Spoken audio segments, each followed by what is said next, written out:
La parole est à monsieur Vincent Descoeur. Ma question s'adresse à monsieur le Premier ministre. Au cours des longues semaines qu'aura duré ce grand débat, la question de la mobilité au quotidien dans les territoires a été soulevée par de nombreux intervenants, au premier rang desquels les maires des communes rurales. La question du prix des carburants, celle de la limitation de vitesse à 80 km/h, ne sont pas étrangères à la colère qui s'est exprimée dans les territoires.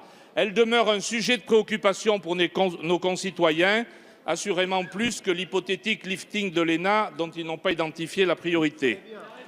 Depuis le début de l'année, les prix des carburants sont repartis à la hausse et en passe d'atteindre aujourd'hui des niveaux records, ce qui suscite l'inquiétude légitime de ceux qui n'ont pas d'alternative à l'utilisation quotidienne de leur véhicule et ne peuvent pas se contenter de réponses au long terme.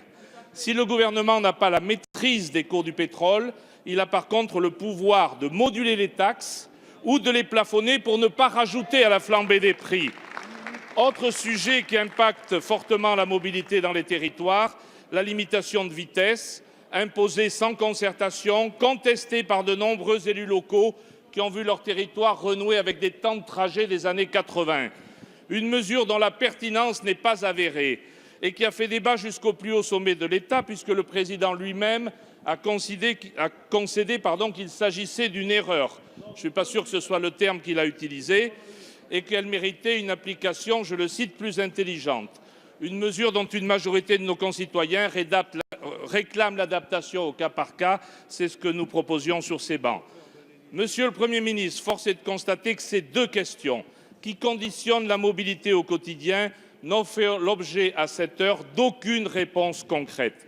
Aussi, à quelques semaines de l'examen par notre Assemblée de la loi d'orientation sur les mobilités, ma question est simple. Allez-vous enfin vous prononcer pour un assouplissement des 80 km/h et décider d'une modulation des taxes sur les carburants pour endiguer la flambée des prix à la pompe? Merci, chers collègues. La parole est à monsieur Christophe Castaner, ministre de l'Intérieur. Merci, Monsieur le Président, Mesdames, Messieurs les députés, Monsieur le député. Trois questions dans votre question. La première, celle des mobilités et de l'accessibilité à la conduite. Je voudrais insister sur le sujet important que nous avons présenté avec le Premier ministre la semaine dernière lors du déplacement en Charente, sur la volonté de rendre le permis de conduire moins cher et plus accessible. Une seconde question, trois questions, Monsieur le député, je vais tenter d'y répondre rapidement, sauf si vous souhaitez m'interrompre. La seconde question concerne...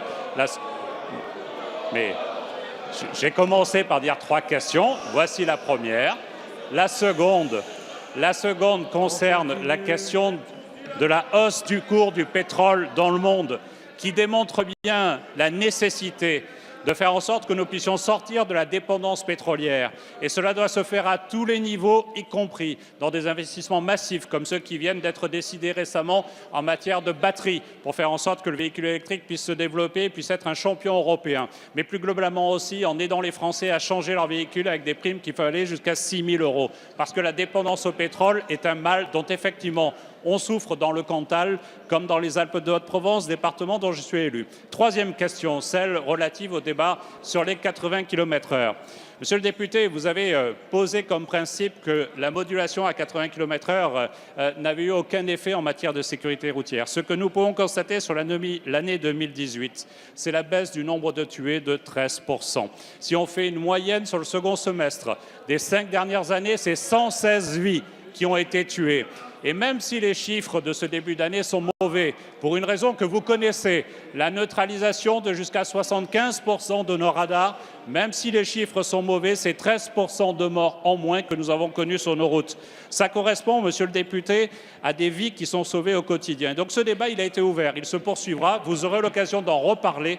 Il est essentiel, effectivement, de voir comment on peut peut-être adapter en lien avec la réalité du risque de meurtre sur les routes et faire en sorte qu'on puisse aujourd'hui rouler en meilleure sécurité. Mais le gouvernement, monsieur le député, veillera toujours à ce qu'une seule priorité soit faite, celle de sauver des vies. La parole est à madame Laurence Vichnievsky.